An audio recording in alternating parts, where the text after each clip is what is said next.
காலை வணக்கம் நண்பர்களே. இன்று நான் பேசவிருக்க விடயம் குறளாமுதம் என்ற தலைப்பிலே பேச இருக்கின்றேன். உலகத் தலைத்த குறளால் உலகம் கிளியத் தலைத்த செந்தமிழ் என்று சொல்வார்கள். இந்த குறளிலே 2 வரிகளிலே திருவள்ளுவர் அழகாக சொல்லியிருக்கிறார் பல விடயங்களை பற்றி.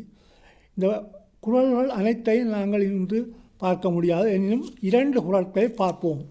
முதலாவதாக நாம் பார்க்கவிருக்கும் குறள் திருக்குறளானது யாகாவாராயினும் நாகாக்க காவாக்கால் சோகாப்பர் சொல்லலுக்கு பற்று.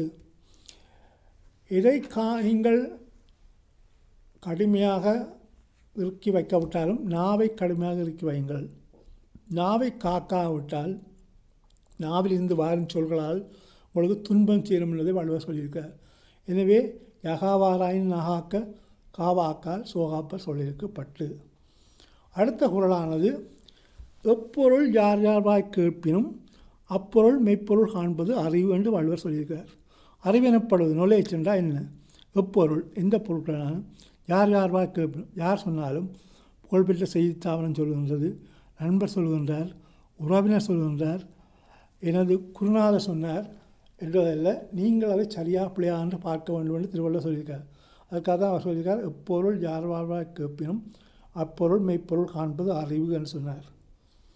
இது பற்றி மீண்டும் அடுத்த குறளாமுதத்தில் சந்திப்போம். நன்றி நேயர்களே, நன்றி நண்பர்களே, வணக்கம். மீண்டும் சந்திப்போம். சென்று வருகின்றேன்.